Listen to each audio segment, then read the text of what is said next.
Sekarang Nabi SAW ingin mengembangkan lebih besar lagi ke perusahaan-perusahaan lah kalau kita sekarang ya, punya perusahaan sendiri. Maka Nabi SAW mengambil modal-modal tersebut kemudian mulai pergi ke negeri Syam.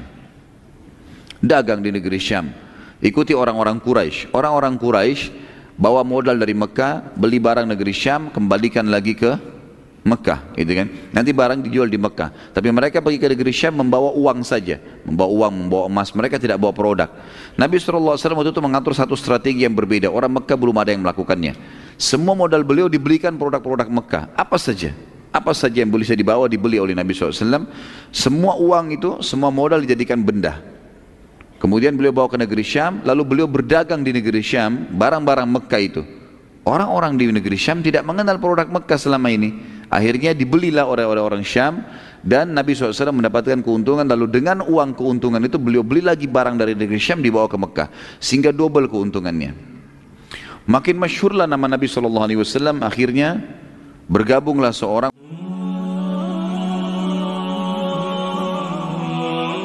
Setelah masa penobatan kenabian ada nanti beliau menyampaikan hadis Nabi hadis beliau yang berbunyi sallallahu alaihi wasallam ya, siapa yang transparan dan terbuka dalam transaksinya maka Allah akan berkahi transaksi keduanya. Allah akan memberkahi transaksi keduanya.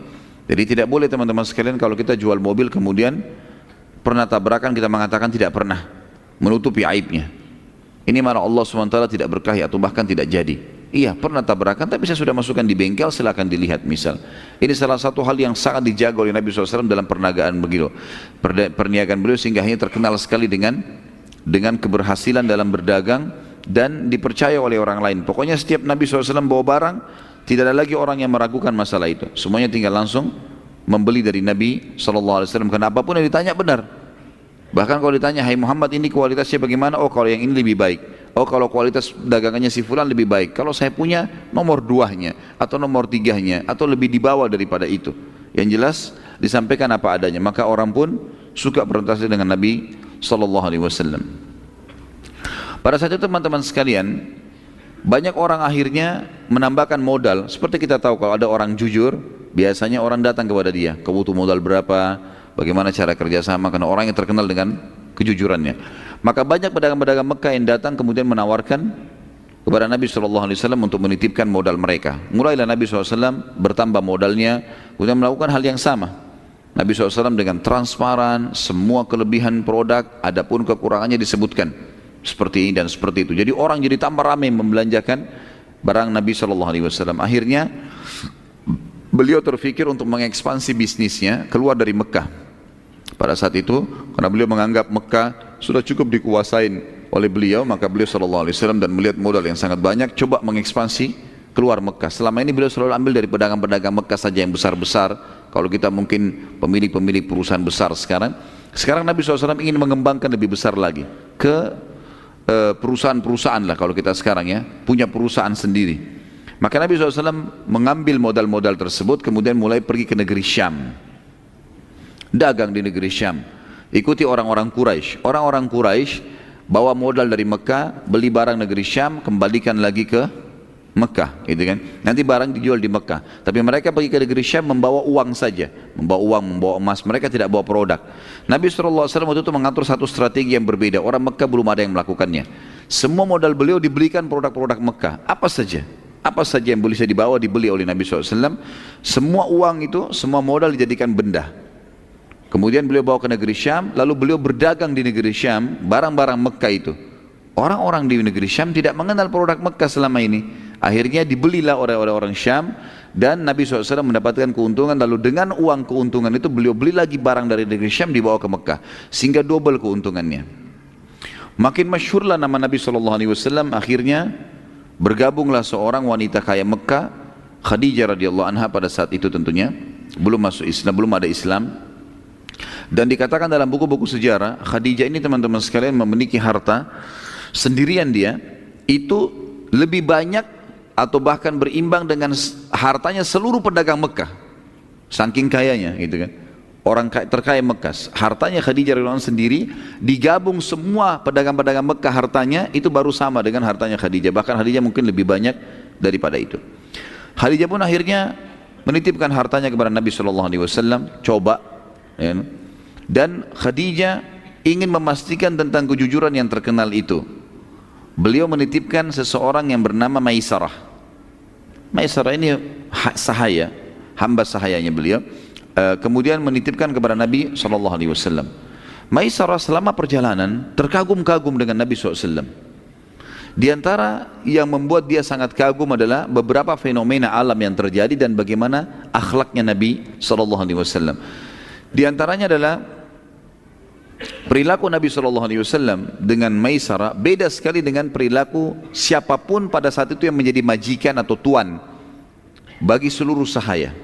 Kebanyakan mereka tuh kasar berkata-kata, suka perintah-perintah sembarangan, kadang-kadang sering dipukul, kadang-kadang marah sedikit nggak diberikan makan, gitu kan.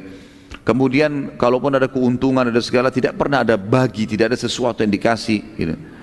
Maka berbeda sekali dengan Nabi SAW. Nabi kalau makan, panggil Maisarah makan bersama-sama. Nabi SAW kalau istirahat, panggil Maisarah istirahat di sebelahnya. Nabi SAW mengajak ngomong seperti temannya sendiri. Selalu saja begitu, dari pergi sampai pulang. Perjalanan dari Mekah ke negeri Syam sebulan, gitu kan? Itu pun kalau menggunakan kuda yang tercepat. Kalau orang membawa kafilah dagangan lambat, bisa 2 bulan perjalanan. Jadi selama 2 bulan perjalanan, Nabi SAW selalu bermuamalah yang baik dengan dia. Pulang juga begitu. Kemudian fenomena alam yang terjadi adalah sepanjang jalan dia kaget melihat semuanya, ya, kafilah-kafilah di depan ada kelihatan, di sana kelompok kafilah sekian puluh ekor unta, di sana lagi kafilah banyak padang pasir yang sangat luas. Tapi kafilah Nabi SAW ini yang kebetulan itu cuma Nabi sendiri yang jaga beberapa ekor unta dengan Maisarah. Itu dinaungi oleh awan, dinaungi oleh awan, tidak panas, padahal lagi terik sekali matahari. Kok bisa awan ini cuma ada di atas kafilah Nabi SAW? Itu Maisarah saksikan sendiri. Pada saat itu lagi terjadi dan sudah sampai di negeri Syam. Kalau teman-teman masih ingat kisah Bahira, ya, pendeta yang pada saat melihat tanda kenabian Nabi SAW di umur 12 tahun itu, subhanallah, dengan hikmah Allah, Nabi SAW pada saat itu umurnya sudah sekitar 24 tahun SAW, itu lewat di depan gereja yang sama, gereja yang dulu dimiliki oleh Bahira, tapi Bahira sudah meninggal dunia. Dan banyak murid-muridnya Bahira situ, pendeta-pendeta yang lain yang sudah memang terbina oleh Bahira ini. Dan selalu diingatkan oleh Bahira, ingat ini masa keluarnya kenabian, dan perhatikan baik-baik kafilah-kafilah Arab itu, karena Nabi terakhir itu akan keluar dari kota Mekah sana. Ini kafilah-kafilah mereka yang sering bolak-balik, perhatikan baik-baik. Kalau ada kejadian-kejadian yang unik, maka pastikan apakah ada di antara mereka manusia yang sedang kita cari itu. Salah satu pimpinan pendeta pada saat itu melakukan hal yang Bahira sering lakukan. Setiap hari nongol di jendela gereja ngelihat kafilah-kafilah yang lewat, karena memang ini jalurnya mereka lewat, gitu kan. Terkagetkan pendeta ini pada saat melihat kafilah Nabi SAW. Ini kafilah satu-satunya yang cuma 2 orang, untanya banyak sekali, tapi cuma 2 orang, dan semua kelihatan dari jauh, matahari lagi terang, semuanya kafilah yang berserakan yang sangat banyak. Beda dengan kafilah Nabi SAW, ini ada awan di atasnya menaunginya. Dan ada sebuah pohon di sebelah gereja. Konon ceritanya para Bahira dan temannya ini membangun gereja di situ karena mengetahui tentang histori pohon itu. Histori pohon itu disebutkan dalam Injil, dinukil oleh para penginjil ini sebelum Nabi SAW diutus tentunya. Kalau ada pohon di situ, yang pohon ini mereka tahu semua nabi turun di situ. Pohon ini setiap nabi pasti akan mampir di pohon itu, dan pohon ini subhanallah dengan hikmah Allah tidak pernah ada yang mampir di situ kecuali nabi-nabi, gitu kan. Pada saat Nabi SAW mau istirahat, beliau pun duduk di bawah pohon itu. Ada satu pohon di dekat gereja, pohon kurma, cuma satu pohon. Itu Nabi SAW duduk di situ, duduk di situ. Kemudian kafilahnya, unta-untanya disandarkan, Maisarah dipanggil duduk di sebelahnya. Kejadian yang luar biasa pada saat itu disaksikan oleh kepala pendeta adalah pohon kurma itu tiba-tiba menunduk, ya, menunduk dan terlihat sekali sangat jelas, kemudian menutupi Nabi SAW dari panas. Maka dia pun penasaran dan dia berkata, ini mungkin salah satu tanda. Dia pun akhirnya keluar, kemudian coba melihat peluang kapan Nabi SAW berpisah dengan Maisarah. Maisarah sempat pamit sama Nabi SAW ingin mencari, kalau kita mungkin tempat buang air gitu kan, keluar. Maka oleh pendeta ini dikejar. Lalu dia berkata, "Hai fulan, tunggu sebentar." Berhentilah Maisarah. Ditanya, "Kalian dari mana?" "Saya dari Mekah." "Siapa yang bersamamu ini?" "Seseorang dari kota Mekah, tokoh Mekah yang bernama Muhammad, dan dia punya kafilah dagang," gitu kan. Lalu mulailah pendeta ini menanyakan banyak hal tentang siapa namanya, siapa ibunya, siapa ayahnya, segala macam ditanya tentang Nabi SAW secara terinci. Dan semua yang dijelaskan oleh Maisarah yang dia tahu, kalau dia adalah keturunan yang baik, ibunya meninggal pada saat dia masih 6 tahun, ayahnya meninggal pada saat dia di rahim ibunya, kakeknya bina, sekarang bersama pamannya, dan seterusnya, gitu kan. Dan dia terkenal sekali dengan julukan Al-Amin di Mekah. Semua ini ciri-ciri disebutkan yang diketahui oleh pendeta ini adalah ciri kenabian. Lalu kemudian pendeta ini pun setelah pertanyaan yang banyak kepada Maisarah dan dia penasaran, maka dia mengatakan, "Baiklah kalau begitu, saya berterima kasih atas pendapatmu ini dan saya coba ya akan menyampaikan kepada teman-teman di dalam gereja," gitu. Terus si Maisarah bilang, "Sebentar, boleh saya nanya enggak?" "Iya." "Apa rahasia pertanyaan Anda tadi? Kenapa Anda bertanya seperti itu?" Lalu dia mengatakan, pendeta itu mengatakan, dan ini membuat Maisarah kaget, dan nanti ini yang akan disampaikan kepada Khadijah pada saat pulang ke Mekah, yang mendorong Khadijah mau menikah dengan Nabi SAW. Salah satu faktornya itu. Maka dia mengatakan, "Ketahuilah wahai anak muda," karena Maisarah masih muda, masih belasan tahun berumur seperti ini, di bawah sedikit dari Nabi SAW. "Ketahuilah, menurut keyakinan kami dan apa yang kami dapatkan dalam Injil, tidak ada yang turun di bawah pohon ini kecuali seorang Nabi. Maka ketahuilah yang sedang bersamamu sekarang adalah Nabi yang sedang ditunggu." Nabi yang sedang ditunggu. Jadi ceritanya hanya seperti itu saja, tidak ada penyampaian setelahnya seperti apa. Apakah pendeta itu beriman atau tidak? Tidak seperti kisah Bahirah. Kalau Bahirah memang dia sudah berazam, bertekad kalau memang Nabi SAW di masa kenabian dia masih hidup, dia mau beriman. Tapi pendeta ini tidak, dia kembali ke gerejanya, kemudian buku-buku sejarah menceritakan atau memutus sampai situ kisahnya, dan Nabi SAW sudah langsung pergi ke negeri Syam. Saat tiba di negeri Syam, teman-teman sekalian, Maisarah bertambah kagum lagi pada saat melihat bagaimana Nabi SAW bermuamalah dan berperilaku dengan para penduduk negeri Syam. Beliau cepat sekali berbaur, sangat supel, ya, mudah dalam membeli dan menjual. Dan ini subhanallah bagian dari syariat semua nanti setelah Nabi SAW diutus menjadi Nabi, gitu kan. Sebagaimana beliau mengatakan, ya, rahmat Allah kan terkena kepada atau akan didapati oleh orang yang selalu mudah dalam bertransaksi, mudah membeli, mudah menjual. Itu adalah salah satu ciri orang beriman, ya. Nah, orang beli ya sudah, orang nawar ya sudah, mudahin. Yang penting memang dia tidak dirugikan, gitu. Bukan orang yang sudah tahu ada keuntungan masih ditekan supaya mendapatkan keuntungan yang lebih. Enggak ada seperti itu. Samhan, kata Nabi SAW. Samhan idza ba, samhan idza syara. Ya, dia sangat mudah untuk bertransaksi, menjual dan membeli, semuanya dimudahkan oleh dia. Maisarah melihat itu, dan Nabi SAW tidak bukan cuma itu. Beliau setelah dapat keuntungan disimpan di tempat yang aman, Nabi SAW selalu mengeluarkan dan keliling mencari orang-orang fakir di negeri Syam, kemudian membagi-bagikan buat mereka. Kemudian Nabi SAW juga selalu berusaha untuk menguasai seluruh pasar tanpa letih. Beliau keliling ke seluruh pasar lalu menawarkan produk-produknya tanpa letih. Ini nolak, dia pergi ke tempat yang lain. Ini nolak, dia pergi ke tempat yang lain. Sampai akhirnya terjadi transaksi. Dan subhanallah, di hari Nabi SAW tiba, seluruh produk Mekkahnya habis. Seluruh produk Mekkahnya habis dalam satu hari. Karena Nabi SAW keliling, ya, senyum dengan orang, ramah, mudah. Orang mentransaksi, beli ini berapa, sekian harganya, sekian saja, ya sudah, gitu loh, dimudahin sama beliau. Maka habis produknya pada hari itu, sallallahu alaihi wasallam. Di hari kedua, beliau sudah bisa membeli barang dari negeri Syam. Dan pada saat beli, karena kemarin dia sangat supel dengan orang-orang, sallallahu alaihi wasallam, maka orang-orang pedagang-pedagang di pasar juga memudahkan dia pada saat transaksi. Jadi orang-orang Syam pun pada saat mengatakan, Nabi SAW tawar, kain ini berapa? Sekian. Baiklah, bisa saya beli sekian? Enggak bisa, silahkan ambil uangnya. Langsung saja. Maka di hari kedua saja, Nabi SAW sudah berhasil membeli seluruh produk yang dibutuhkan dari uang yang ada. Sehingga kafilah Nabi SAW lebih dulu kembali ke Mekah. Dan ini tidak pernah terjadi dalam kafilah-kafilah Quraisy karena mereka selalu tinggal di negeri Syam lama. Mereka duduk-duduk dulu, mereka mabuk-mabuk, mereka bermain perempuan, mereka segala macam, sudah menjadi tradisi jahiliyah. Kemudian nanti mereka sudah 2 minggu, 3 minggu baru mereka balik ke Mekah, gitu kan.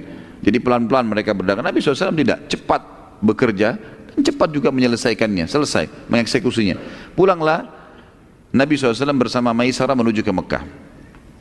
Pada saat tiba di Mekah, karena kafilah-kafilah dagang Quraisy belum tiba, dan sudah menjadi tradisi juga di Mekah teman-teman sekalian, kalau ada kafilah datang, maka ada orang-orang tertentu, penjaga-penjaga pintu gerbang Mekah itu mengiklankan dengan suara keras, wahai Quraisy, kafilah dagang ada yang datang, gitu. Maka orang-orang Quraisy pada ngumpul. Jadi sebelum masuk pasar mereka sudah keroyokin tuh apa yang mereka mau beli di situ. Gak ada yang sisa baru dijual di pasar. Kafilah Nabi SAW datang, dan ini bukan waktu datangnya kafilah Quraisy. Waktunya sudah mereka tahu lah, sekian waktu datang kafilah, baru mereka datang. Mereka kaget, kok ada kafilah datang nih. Kemudian mereka datang, gitu kan. Di luar pintu Bani Syaibah, di luar pintu gerbangnya Mekah. Lalu mereka kaget, kafilahnya Muhammad Al-Amin telah datang, tersebar satu Mekah nih. Ini orang yang kepercayaan sudah datang nih. Walaupun beliau belum lama berdagang dari negeri Syam. Mereka tanya, hai Muhammad, barang dagangan Syam? Kata Muhammad SAW, iya. Boleh kami transaksi? Silahkan. Mulailah mereka memilih produk yang mereka mau. Ini ya Muhammad berapa? Sekian. Baiklah, bisa sekian? Silakan. Dihabisin. Dalam hitungan 1 hari itu juga, dagangan Nabi SAW habis. Gitu. Hari itu juga habis. Belum masuk ke pintu gerbang Mekah, sudah habis. Dengan keuntungan yang berlipat-lipat. Maka Nabi SAW dimudahkan oleh Allah Subhanahu Wa Taala dengan akhlak yang baik, dan wajar Allah mengatakan dalam surah Al-Qalam, A'udzubillahi minasyaitonir wa innaka la'ala khuluqin 'adzim. Maksudnya kau Muhammad secara fitrah kau memiliki akhlak yang sangat luar biasa, mulia sekali. Nabi SAW selalu cenderungnya kepada kebaikan. Kejadian ini akhirnya tersebar di negeri Mekah, di kota Mekah pada saat itu kafilah Muhammad Al-Amin datang. Kemudian habis dagangannya, dan orang-orang Mekah puas dengan dagangan itu. Nabi SAW pada hari yang sama tidak menunda sama sekali, walaupun dalam kondisi capek, pergi ke rumah Khadijah menyampaikan amanahnya. Ini adalah amanahnya, ini uangnya. Dan bukan cuma Khadijah, karena banyak sekali orang menitipkan uang pada saat itu. Semua diantarkan pada hari itu. Nabi SAW tidak tidur kecuali sudah menyampaikan semua amanah. Ini modalnya, ini keuntungannya, ini modalnya, ini keuntungannya. Semua selesai pada hari itu. Karena dalam kondisi capek, datang dari safar.